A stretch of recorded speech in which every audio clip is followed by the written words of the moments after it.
That's one small step for man, one giant leap for mankind.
Good morning, Eagles, and welcome to school on Monday, October 21st.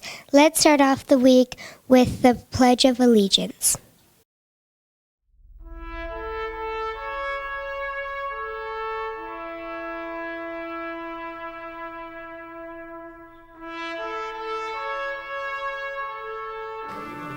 Ready, begin.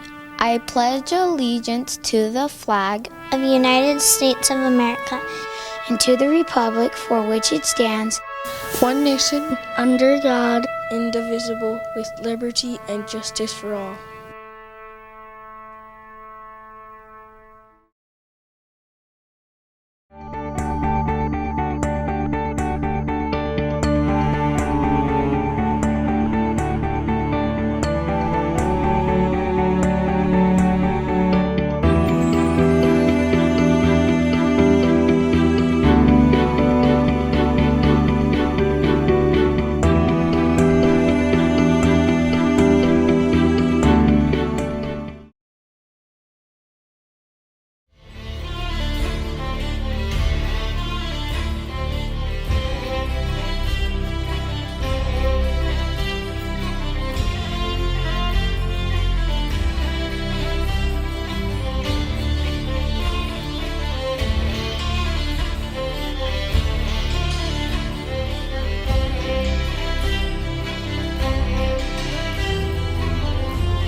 Now it's time for another Armstrong Spotlight.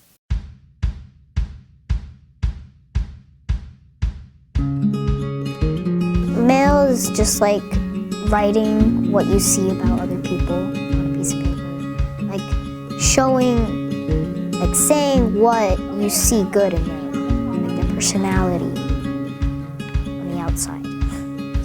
I've been doing mail for 20 plus years. It's complimentary mail. I learned about it eons ago when I took a teaching students how to get along class.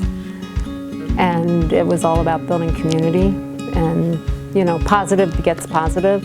So I have the kids write to notice the positive in others, and I write to notice the positive in others. Mail is when you make stuff like when you make people feel good and it makes them happy and you write mail to them. Okay, we got two to the class. We got this one. To class, you are the best, question mark.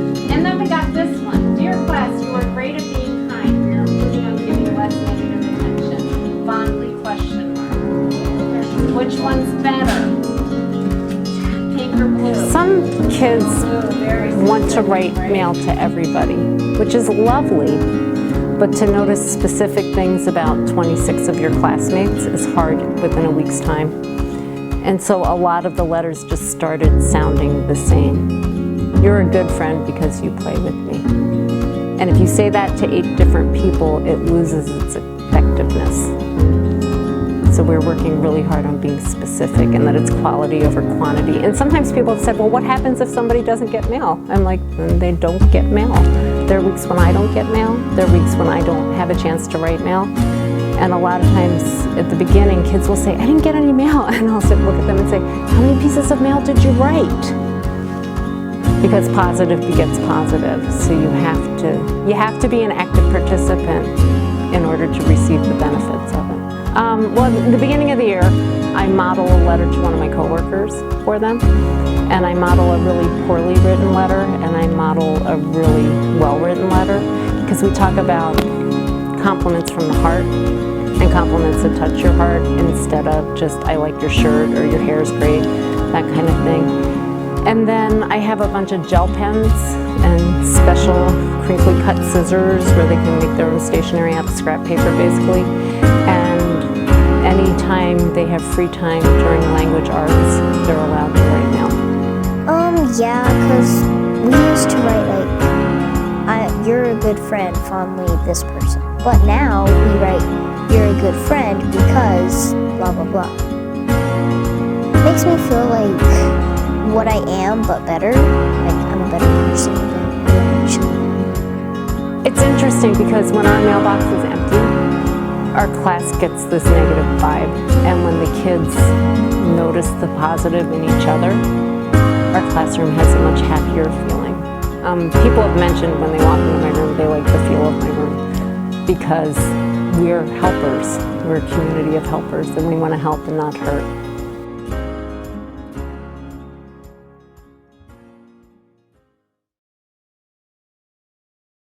Let's take a look at this ABC News Extra. Hi, I'm Mrs. Rogers. We're coming to you from the library. We're here to talk to you today about Battle of the Books. I'm Mrs. Christensen, and I teach 3rd grade. I'm Mrs. Passy, and I teach 5th grade. The Battle of the Books is a program that we are doing here at Neil Armstrong Academy to help support reading. We are encouraging the kids to read these particular books. It is an optional program. You just have to get a permission slip signed, and then once you read one of these books that is on these lists for 3rd and 4th grade or for 5th and 6th grade, you just have to fill out a summary sheet, and then you get a lanyard and a button to corresponds with whichever book that you read. Mrs. Christensen's class is doing the best job in the whole school. She has the top students that have read the most books, and I'm going to let her talk a little bit about why her class loves the Battle of the Books. So I came into the year very excited for the books. I read all 15 of the 3rd and 4th grade books over the summer, and they are so good and so interesting that I wanted my students to read them, and so I was able to get a bunch for my students to read, and I have access to them besides what's here in the library, and my students have been working so hard reading them. They all love them. I think every single kid in my class has read one. Maybe they haven't turned in their paper on it, but they've read them, and they just keep asking for more and keep trading the books around. And Mrs. Passy has read all 30 books, all 15 on the 3rd, 4th grade list, and all 15 on the 5th and 6th grade list. So I'm going to let her tell you maybe her favorite one. Well, I'm a bit of an obsessive audiobook listener too, so that's part of the reason why I have them all done. But my favorite book of all of the books in 5th and 6th grade is probably this one right here, The Insignificant Events in the Life of a Cactus. It's about a girl who has no arms. And so she has challenges that she has to deal with just in life in general because of that. People making fun of her, how to get along in life. But she moves to a new school, and she makes friends with other kids that are kind of misfits, and she kind of is the person that builds them up and makes them feel better. And they kind of make a fun little gang of friends. Thank you. So anyone in 3rd through 6th grade can participate. You just need a permission slip. We have at least one copy of all the books in the library. You can also check out the books from your public library or online through Overdrive and Sora. When you have read 5 books, we will have a prize here at school. And once you have read all 15 books from your list, the district will give you a free book. So come, join us, participate in the Battle of the Books. It's a great opportunity to read some fantastic books.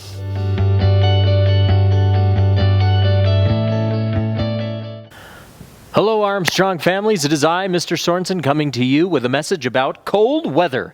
Because cold weather is soon to be upon us. You'll notice that I am dressed up in my cold weather gear. I have my big fluffy yellow traffic mittens and my jacket, and I've got a coat on. And then underneath my coat, I've got another coat. And then underneath my coat, I've got a tie, which doesn't really keep me warm. But there it is. You'll notice that I am prepared for the cold weather. And students, as the weather changes, which it does rapidly here in Utah, it is really important that you are dressed for those cold elements. Please make sure to bring your jackets, hats, warm winter coats, those things that you'll need to keep you warm, particularly on those warm days. That is very important because our policy says that we will be outdoor for lineup before school and also outside at recesses unless the temperature drops below 20 degrees. That is very cold, and it will need to be below 20 for us to call an indoor time.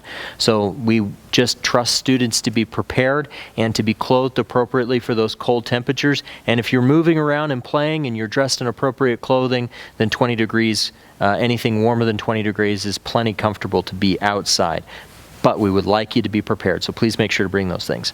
On a related note, I just walked by the Lost and Found, and it is full. There are coats and jackets and hoodies and sweaters and all kinds of things in that Lost and Found. Please take a moment and take inventory of your stuff. If you're missing anything, head to the Lost and Found and see if it's there. Before the winter season gets too deeply upon us, we'll take everything that's currently in the Lost and Found and donate it to charity. And I don't want to donate your coat to charity. I'd rather you take it home.